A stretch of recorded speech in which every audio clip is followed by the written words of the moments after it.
Muy buenas tardes, aquí el pastor Miguel Rivas, contento de poder estar frente a ustedes en esta nueva oportunidad en la que Dios nos concede para ver su palabra.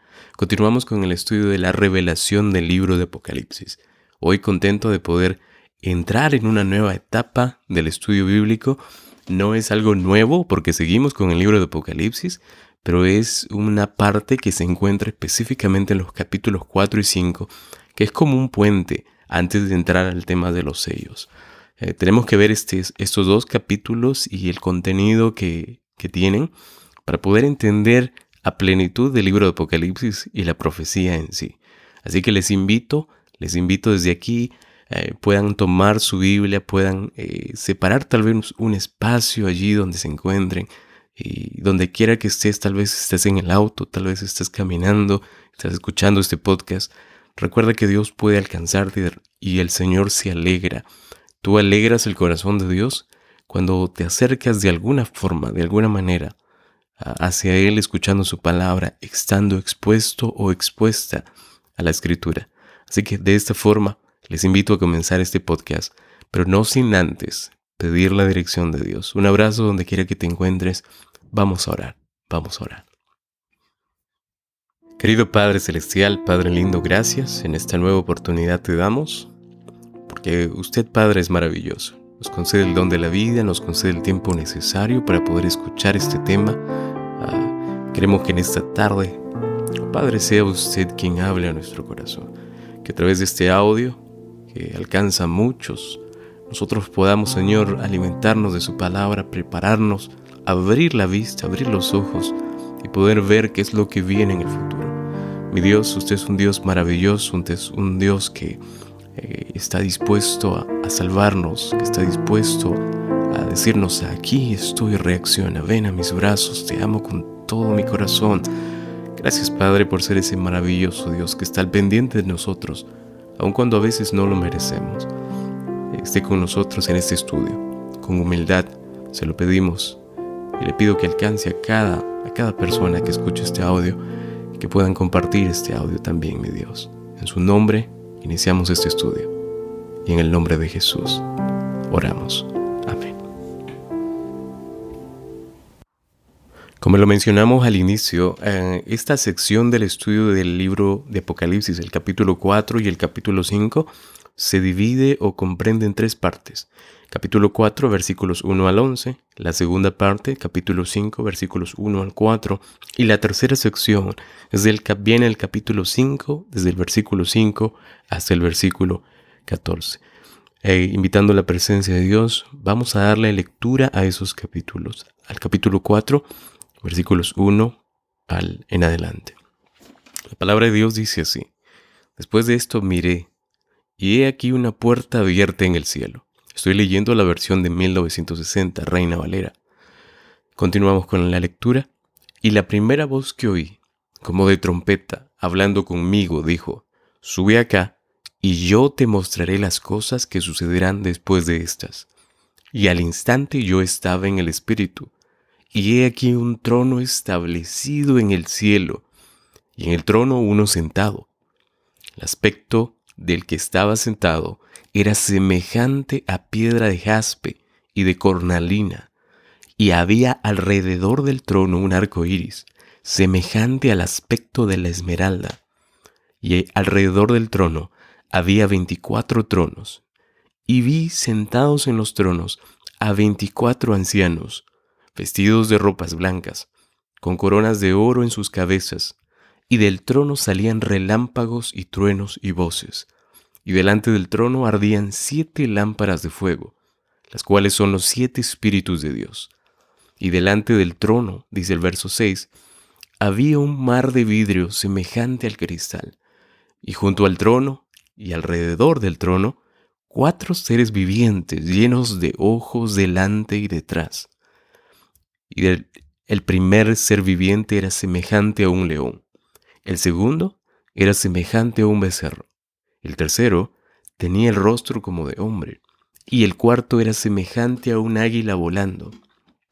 Y los 4 seres vivientes tenían cada uno 6 alas, y alrededor y por dentro estaban llenos de ojos, y no cesaban día y noche de decir: Santo, santo, santo es el Señor Dios Todopoderoso, el que era, el que es y el que ha de venir. Y siempre que aquellos seres vivientes dan gloria y honra y acción de gracias al que está sentado en el trono, al que vive por los siglos de los siglos, los 24 ancianos se postran delante del que está sentado en el trono y adoran al que vive por los siglos de los siglos, y echan sus coronas delante del trono diciendo: Señor, digno eres de recibir la gloria y la honra y el poder, porque tú creaste todas las cosas, y por tu voluntad existen y fueron creadas. ¿Qué tal declaración del libro de Apocalipsis capítulo 4? Acabamos de leer desde el versículo 1 hasta el versículo 11.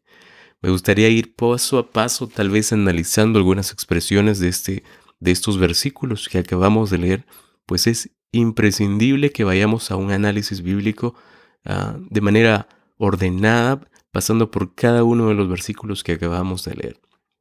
En primer lugar, Juan inicia diciendo lo siguiente: Después de esto miré y he aquí una puerta abierta en el cielo. Juan aquí dice después de esto, inicia con una expresión realmente interesante. Es decir, después de que Juan hubo contemplado la visión de las 7 iglesias, él inmediatamente se traslada a una visión realmente diferente. Eh, Aunque no especifica el tiempo transcurrido entre las dos visiones, podemos fácilmente darnos cuenta de la separación de ambas visiones. Juan visualiza aquí una puerta que conduce, mis amados, a la sala del trono del universo, en otras palabras, porque él dice aquí: he aquí una puerta abierta en el cielo. Y la primera voz que oí como de trompeta hablando conmigo dijo: sube acá, ¿no? No vamos a ir corriendo, porque aquí dice en el cielo. Y tal vez tú te preguntarás: pastor, ¿cómo es que la sala del trono del universo es una puerta que conduce a esa sala? Bueno, aquí está hablando de la visión de Juan. Él está visualizando el cielo. No es que él está en el cielo, él está visualizando el cielo. Esta sala del trono ha sido identificada como un lugar santísimo. Cuando nosotros nos vamos al santuario en el Antiguo Testamento, vemos que hay 2 compartimentos. Tanto en el lugar santo como en el lugar santísimo hay elementos muy especiales, que lo vamos a ver en su momento. Pero el santuario celestial contiene 2 compartimentos. Eso es lo que tenemos que saber hasta ahora. Después de considerar el estado de la iglesia en la tierra, y me refiero a la visión que Juan tuvo a través de las 7 iglesias, el profeta relata la descripción del trono de Dios aquí en los primeros versículos del capítulo 4 de Apocalipsis. Y la escena que lo rodea inmediatamente debe entenderse como una escena simbólica y no literalmente, porque Juan no está en el cielo. Él fue llevado en el espíritu al cielo, pero no necesariamente está en el cielo. Por ejemplo, el capítulo 5 y 6, donde se describe a Cristo como un cordero, como inmolado, que tenía 7 cuernos y 7 ojos, y sin embargo estaba vivo y podía ir y tomar el libro de las manos de Dios. Aquí vemos un simbolismo más. La Biblia, a través del libro de Apocalipsis, está llena de simbolismos, pero tenemos que identificar qué es simbólico y qué no es simbólico, qué es simbólico y qué es literal, ¿no? La Biblia tiene que ser analizada de la forma correcta. Además, debemos notar el lenguaje con el que el profeta Juan se expresa al verse en un escenario realmente impresionante, ¿no? Juan no podía creer realmente en qué escenario estaba. Dice el versículo 2: y al instante yo estaba en el Espíritu. Es maravilloso cómo Dios actúa en los profetas, cómo Dios actúa en los profetas y actúa en los profetas, ¿no? No hay ningún ser humano, creo yo, que sea capaz de soportar la presencia directa de Dios. Dios lo puede absolutamente todo. Es más, Lucas 1:37 dice: porque para Dios no hay nada imposible. Dios puede trasladar a una persona, pero algo que Dios, tal vez su propia naturaleza rechaza, es estar enfrente del pecado, con el pecado, expuesto a algún tipo de pecado o alguna influencia de pecado. Juan era un pecador. Aun cuando era un profeta elegido por Dios, él no dejaba de ser un pecador. Y yo les mencionaba que no hay ningún ser humano que es capaz de soportar. Es más, la Biblia lo sustenta así. Deuteronomio capítulo 4, versículo 24 dice que Dios es fuego consumidor. Y esta declaración se reitera en el Nuevo Testamento en Hebreos capítulo 12, versículo 29. Dios es fuego consumidor. Sin duda alguna, vemos aquí que Juan fue trasladado en el Espíritu. No sabemos cómo exactamente. Ahí tal vez podríamos identificar una de las características de un verdadero profeta, ¿no? En visión, él es trasladado en el Espíritu a cierto escenario en el que solo Dios decide dónde poner al profeta. Vamos a continuar. Además, dice allí, y la primera voz que oí como de trompeta. Sin duda, la voz del capítulo 1 y el versículo 10 aquí es repetitiva, ¿no? La que dio comienzo a la primera visión y ahora inicia la segunda visión, ¿no? Porque yo les mencionaba al inicio del audio, del podcast, que esta sección del capítulo 4 y el capítulo 5 es un intermedio antes de entrar a los 7 sellos. Primero vimos las 7 iglesias, luego vamos a ver los 7 sellos, pero hay una parte intermedia en el libro de Apocalipsis que tenemos que realmente analizar. Y esta voz que Juan escucha aquí en el capítulo 4, versículo 2, en el capítulo 4, versículo 1, ¿no? Y oí la primera voz como de trompeta. Esta es la misma voz que Juan escucha en el capítulo 1, versículo 10 del mismo libro, ¿no? Y ahora inicia. Y luego dice, sube acá casi al final del versículo 1, sube acá. Qué preciosa invitación para que Juan entrara en la visión. Y me llama mucho la atención, ya atrapa mi atención como Dios lo aparta. Él le dice, ¿sabes qué? Invita, ¿sabes qué? Sube acá, apartando sus sentidos de las cosas terrenales que lo rodeaban, para enfocarse en las cosas o en las realidades celestiales. Qué maravilloso cómo Dios actúa, ¿no? Pon tus ojos en mí.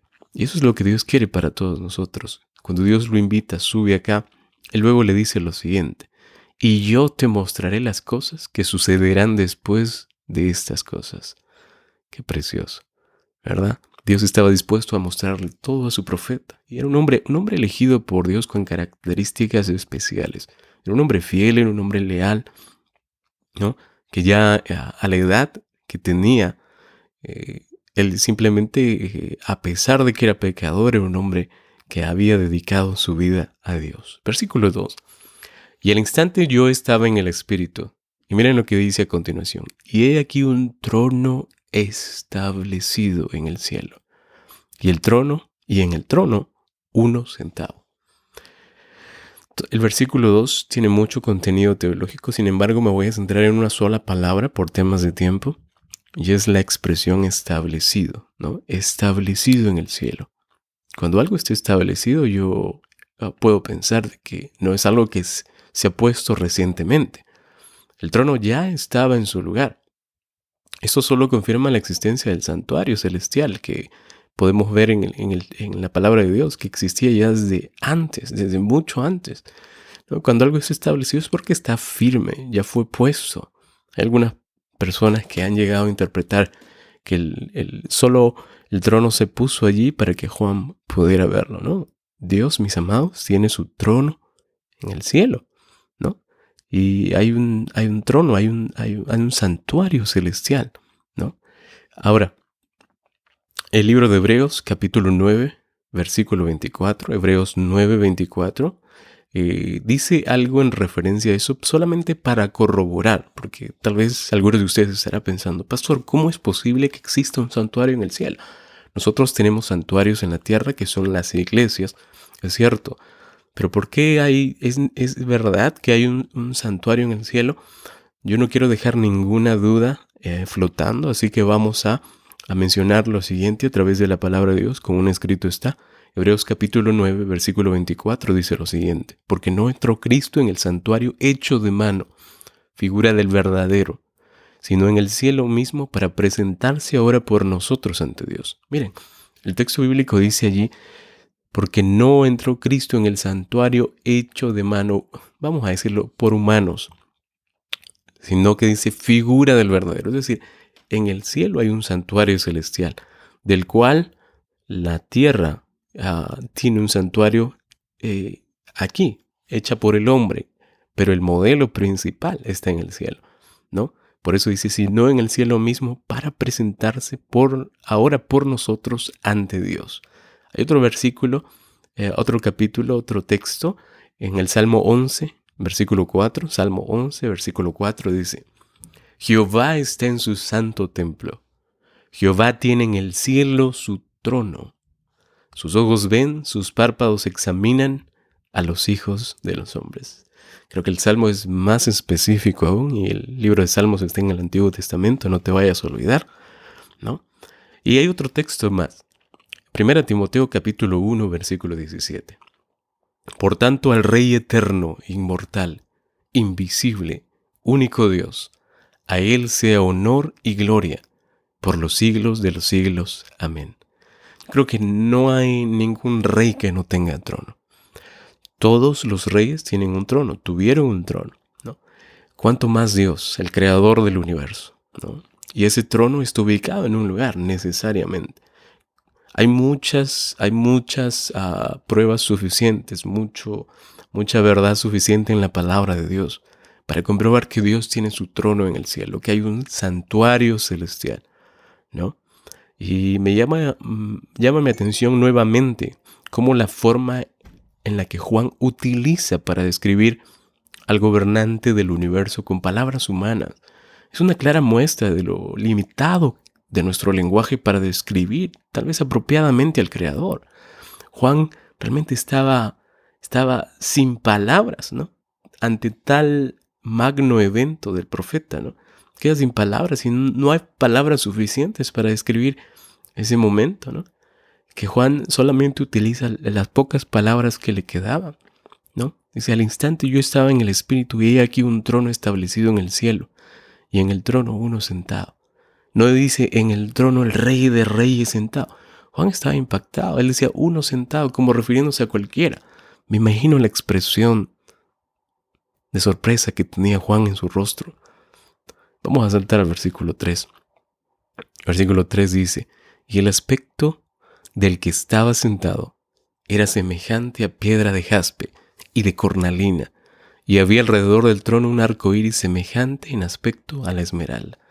Hay unas piedras valiosas que se mencionan aquí en el versículo 3. La primera es la piedra de jaspe, ¿no? Porque Juan utiliza mucho, un poquito de lo que él tenía, el background que tenía. En ese entonces había muchas piedras preciosas, incluso el vidrio tenía cierto valor, no como el que tenemos ahora. La gente apreciaba el vidrio anteriormente. Los colores eran muy apreciados por las personas. Y Juan se refiere repetidas veces a piedras preciosas para describir colores brillantes. Por ejemplo, la luz del sol que brillaba sobre tales piedras producía algunos de los colores más brillantes conocidos por el hombre en los días del profeta. Y esto impactaba a muchos y les gustaba. Era un tema que también generaba cierto comercio. Porque mientras más colorido era una piedra, mientras más colorida era una ropa, la gente la apreciaba más y por lo tanto el costo de ese objeto era más. Otra expresión que se menciona, otra palabra, es el arco iris, que también está relacionado a los colores. La aparición de un arco iris como parte de la descripción no es nada nueva, pues ya en el Antiguo Testamento es mencionada por Ezequiel en el capítulo 1, versículos 26 al 28.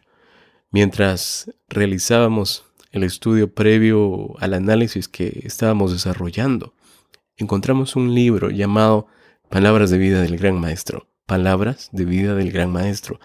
Allí encontré una cita que atrapó mi atención. La cita decía más o menos así. El arco iris representa la combinación de la justicia y la misericordia que caracterizan a Dios. Cuando yo leí esa cita, yo me puse a pensar, pero ¿qué tal descripción?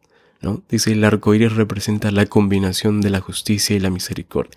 ¿Qué combinación más perfecta no puede haber entre la justicia y la misericordia de Dios? Esto es un atributo, esto es parte de la esencia de Dios. Qué preciosa definición, qué preciosa línea. El arco iris representa la combinación de la justicia y la misericordia que caracterizan a Dios. Por eso el arco iris, en el versículo 3, dice allí, vamos a leerlo nuevamente, y el aspecto del que estaba sentado era semejante a piedra de jaspe y cornalina, y había alrededor del trono un arco iris. ¡Qué precioso! Juan no expresa otra cosa más de lo que ve. Sin embargo, cada parte del libro de Apocalipsis, especialmente la sección que es simbólica, representa algo. Y estoy muy de acuerdo con lo que mencionó el libro, pues viendo otra interpretación, no le hallo alguna respuesta lógica. Versículo 4. Y alrededor del trono había 24 tronos, y vi sentados en los tronos a 24 ancianos vestidos de ropas blancas, con coronas de oro en sus cabezas. Inmediatamente podemos notar el detalle, 24 ancianos, ¿no? Esta escena hace recordar mucho a la escena de Isaías capítulo 24, ¿no? En donde el Señor dice, el Señor de los ejércitos reinará y delante de sus ancianos sea glorioso. Estoy leyendo la versión Reina Valera 60, capítulo 24 de Isaías, versículo 23. El hecho de que los ancianos estén vestidos, dice aquí, hay una particularidad. Habían 24 ancianos sentados en los tronos, ¿no? Y vestidos de ropas blancas. Nosotros ya tratamos la interpretación de las ropas blancas. Simboliza que están revestidos de la justicia de Cristo, según el capítulo 3, versículo 4. Y además dice la cita bíblica que tienen sobre sus cabezas, ¿qué cosa? Coronas, ¿no? Cuando nos vamos al idioma original en el que fue escrito el libro de Apocalipsis, que es el griego, ¿no? El griego, una lengua muy preciosa, vemos que la palabra allí para coronas es estefanos. Estefanos. Pastor, ¿por qué menciona esta palabra en griego?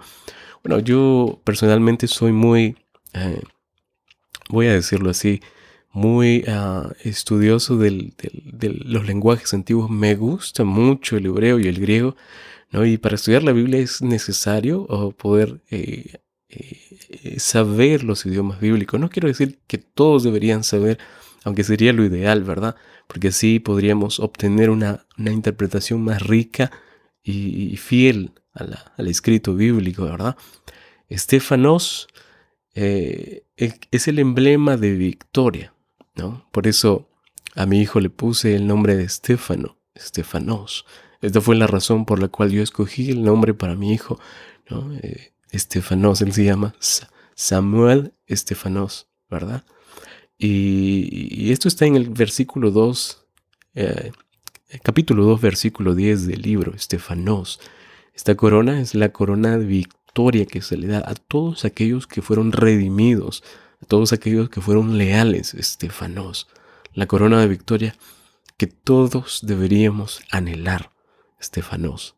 Algo que hay que mencionar es que este evento acontece antes de los acontecimientos simbolizados por los 7 sellos. Como ya lo mencionamos, miren todo lo que está pasando antes de entrar al contexto de los 7 sellos. Ahora vamos a continuar viendo quiénes son estos 24 ancianos en realidad. Yo voy a permitirme dejarles una investigación personal acerca de los 24 ancianos porque lo vamos a ver más adelante. Yo estoy muy abierto a poder saber, conocer junto con ustedes quiénes son estos 24 ancianos. Pero voy a mencionar algo. Algo que debemos tomar en cuenta es que estos 24 ancianos no son ángeles, pues estos personajes están situados en lugares especiales, los tronos en este caso, y tienen vestiduras. Los ángeles no tienen vestiduras tal cual que representa según el libro de Apocalipsis, ¿no? Las vestiduras, ¿qué significaba? Estar revestidos de Cristo. ¿Quiénes están revestidos de Cristo? Aquellos que vencieron el pecado, aquellos que aceptaron a Cristo como su Salvador personal. Los ángeles no hicieron eso, nunca harán eso, ¿verdad? Ahora luego dice, además estos están situados en lugares especiales y además tienen vestiduras. Y mis amados, estos rasgos, en otras palabras, no indican claramente que son seres, que nos indican que son seres victoriosos de forma muy clara. Seres victoriosos. ¿Cómo puede ser esto? Pues bueno, el detalle está en que la corona se le entrega al vencedor. La corona no es para los ángeles, la corona se le entrega al vencedor, en este caso a nosotros, a los seres humanos. Sin embargo, lo interesante está en que estos vencedores, es decir, seres humanos que vencieron, forman parte de un grupo especial. Y me refiero a estos 24. Ahora, ¿tenemos suficiente evidencia, pastor? Sí, tenemos suficiente evidencia bíblica para afirmar esto. Algunas de ellas están en el libro de Isaías, capítulo 28. Otras están en el Salmo 132, Segunda de Timoteo, capítulo 4, Santiago, capítulo 1, Primera de Pedro, capítulo 5, y aún muchas más que están en las Escrituras. Hay mucha evidencia especial para reconocer e identificar a estos 24 ancianos y definitivamente no como ángeles. Yo te motivo de forma personal a que puedas realizar un estudio muy diligente, ¿no?, de este tema de los 24 ancianos en la misma Biblia y puedas compartir tus respuestas. Toda respuesta, todo comentario, todo aporte será contemplado en el siguiente episodio de nuestro estudio. Te recuerdo que puedes enviar todo esto a través del Facebook de la radio. Todas las intervenciones van a ser respetadas y comparadas a la luz de la palabra de Dios. Así que te animo a que te comuniques libremente con BT Radio Universal o llamando tal vez a los teléfonos de la radio de igual forma y dejando tus aportes, tus comentarios. Estamos muy contentos y muy abiertos para poder aprender todos juntos. Vamos a continuar. Versículo 5. Versículo 5. Y del trono salían relámpagos y truenos y voces, y delante del trono ardían 7 lámparas de fuego, las cuales son los 7 espíritus de Dios. Qué tremenda esta cita.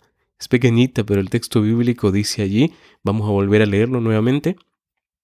Versículo 5, y del trono salían relámpagos y truenos y voces, y delante del trono ardían 7 lámparas de fuego, las cuales son los 7 espíritus de Dios. Imagínate ese escenario. Salían relámpagos, truenos y voces.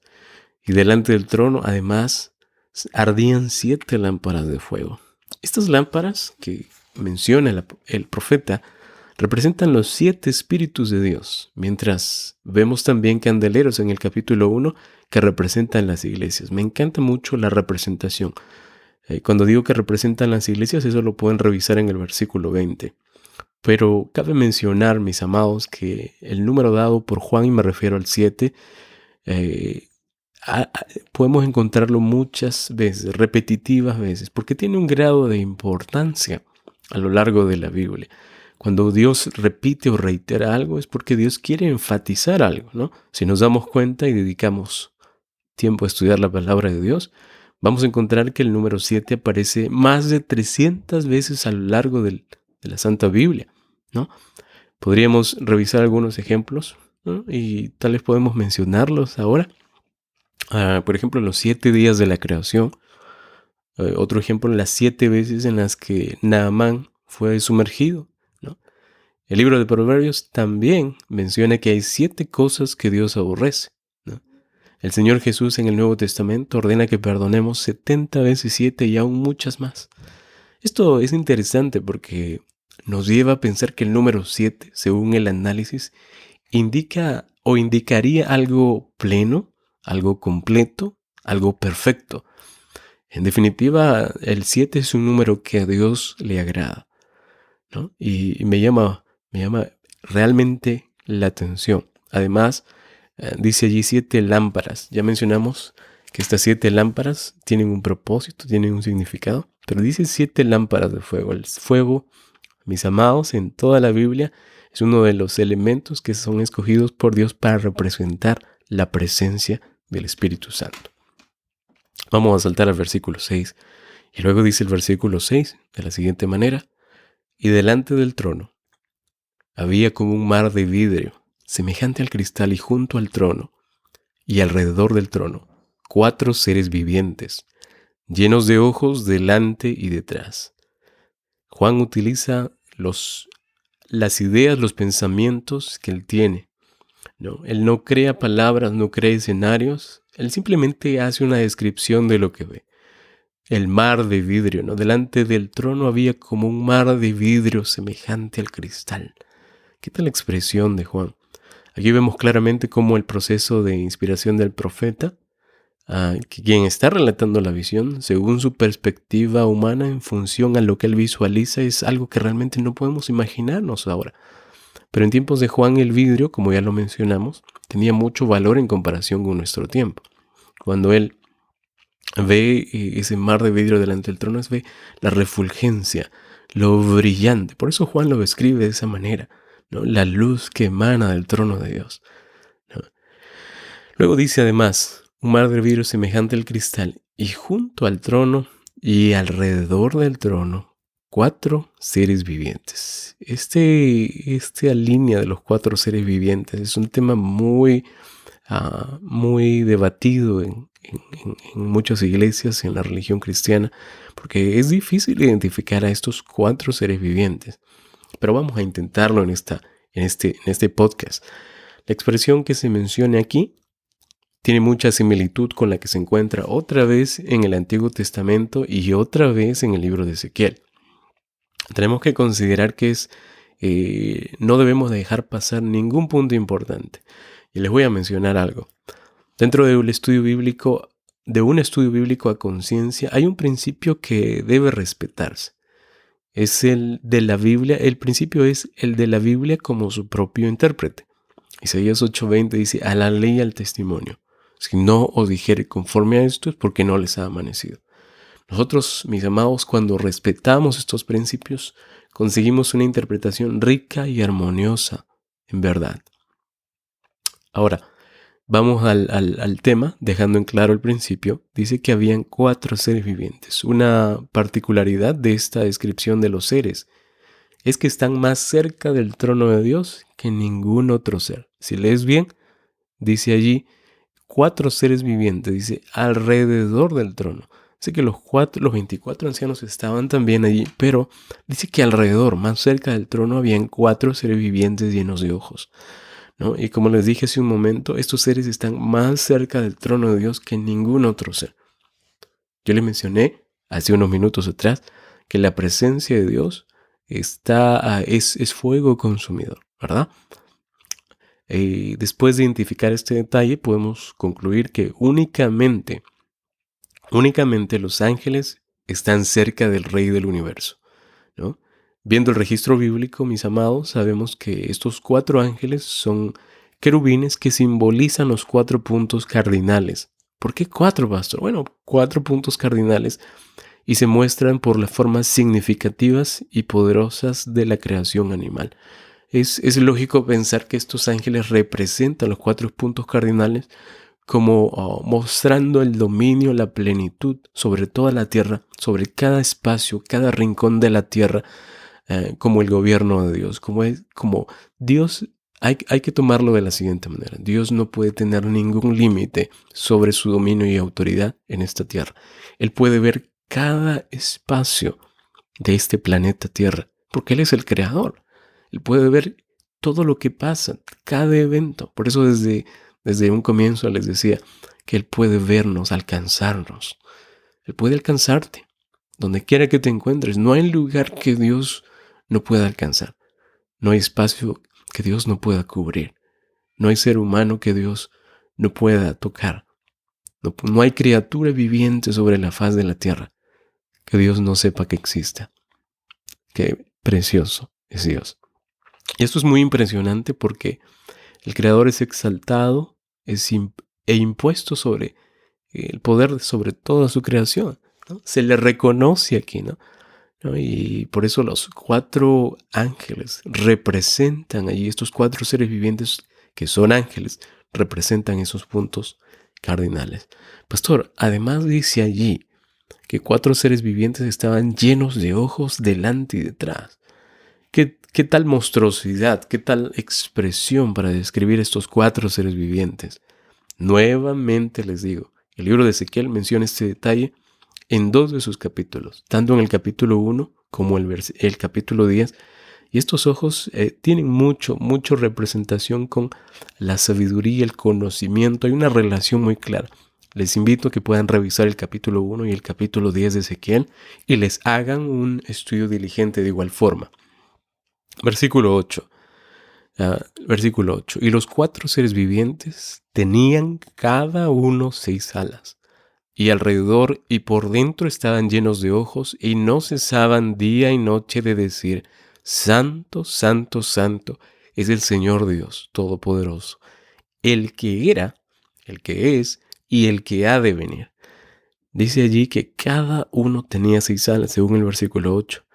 Y, pastor, ¿por qué tenían 6 alas? Demasiadas alas. Bueno, las alas pueden indicar la velocidad con la que las criaturas celestiales o los bien llamados ángeles ejecutan los mandatos de Dios en favor de los seres humanos.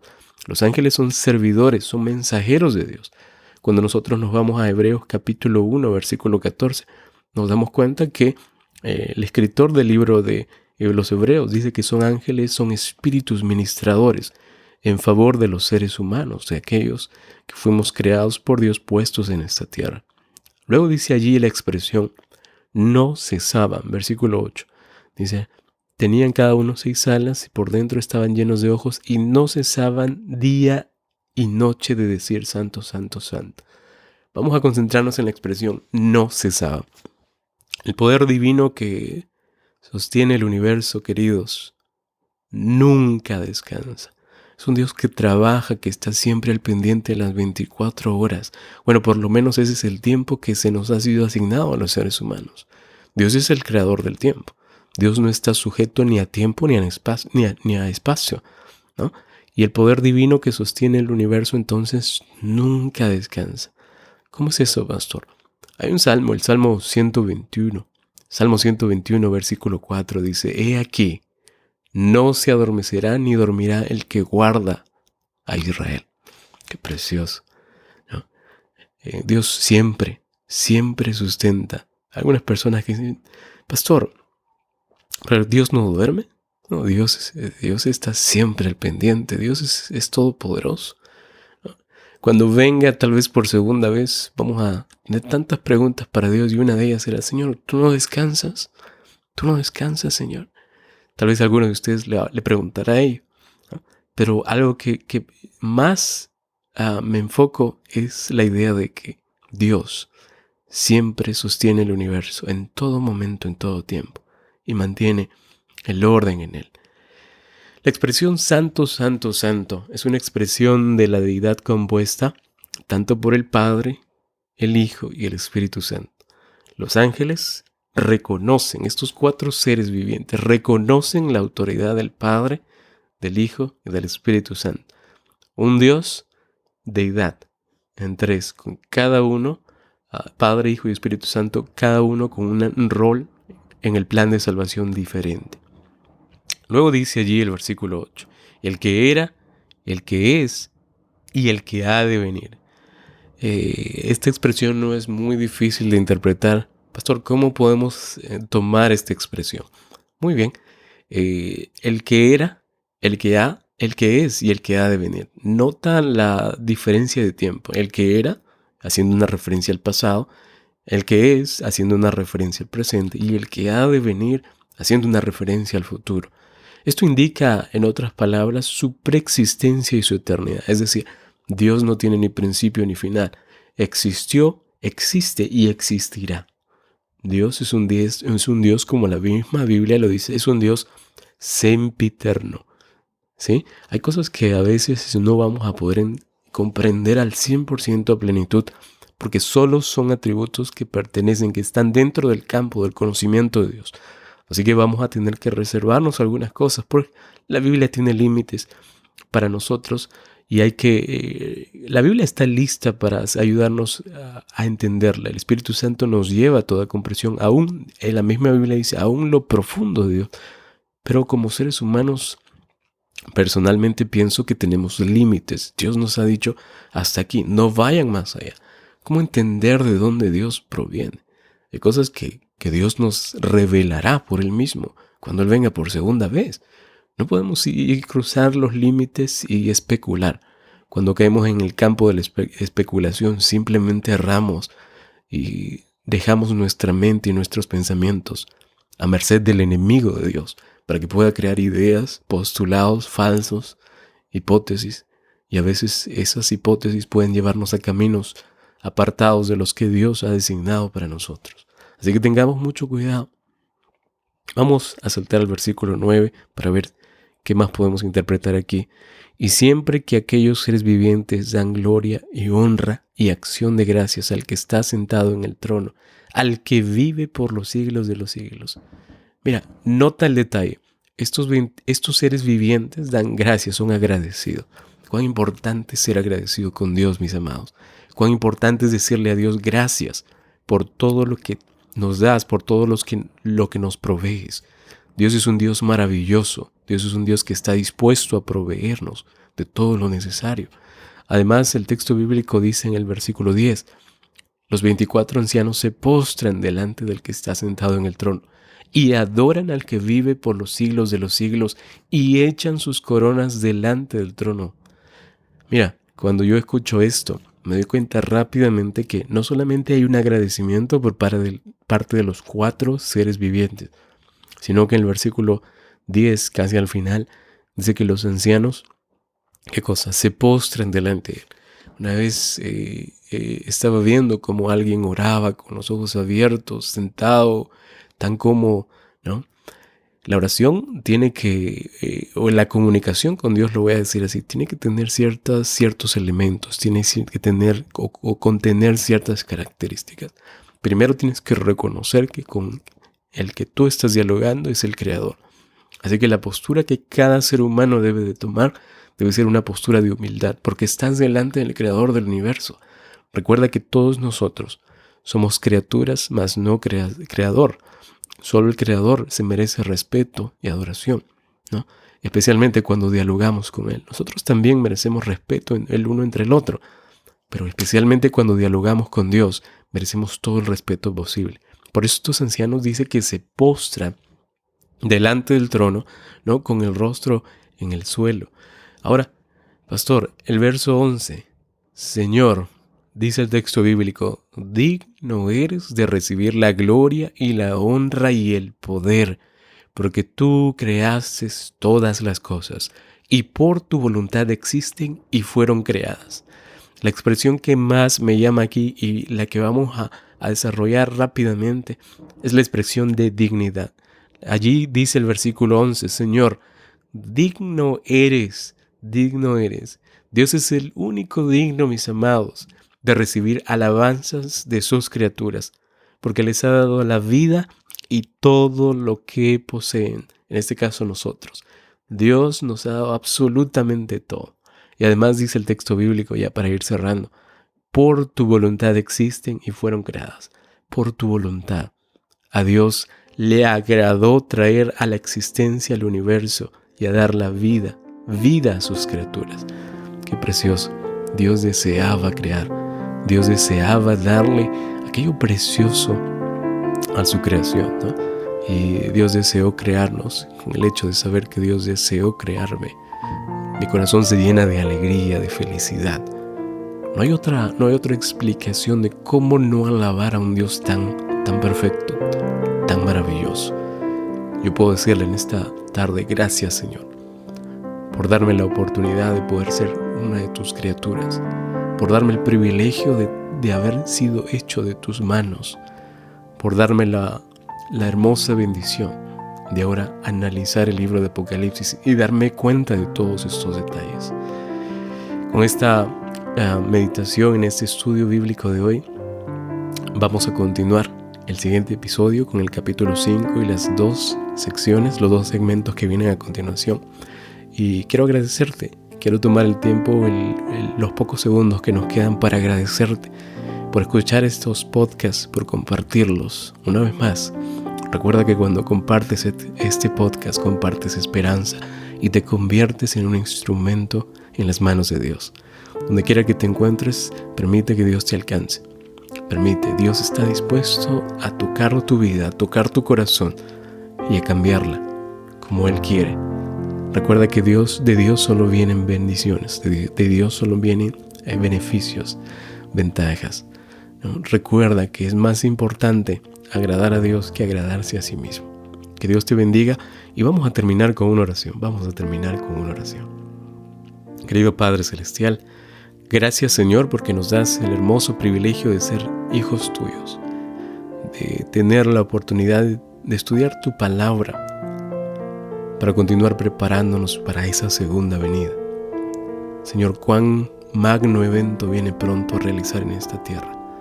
Ayúdanos a no solamente nosotros estar preparados, sino también nuestras familias, nuestros amigos, a todos los que conocemos, los que nos rodean.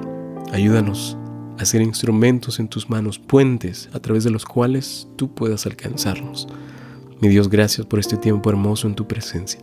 Bendice a cada oyente, a cada persona que escuche estos audios, donde quiera que se encuentren, y también bendice a las familias a los cuales ellos representan. Te lo pedimos todo y agradecemos. En el nombre precioso del Señor Jesús. Amén. Amén.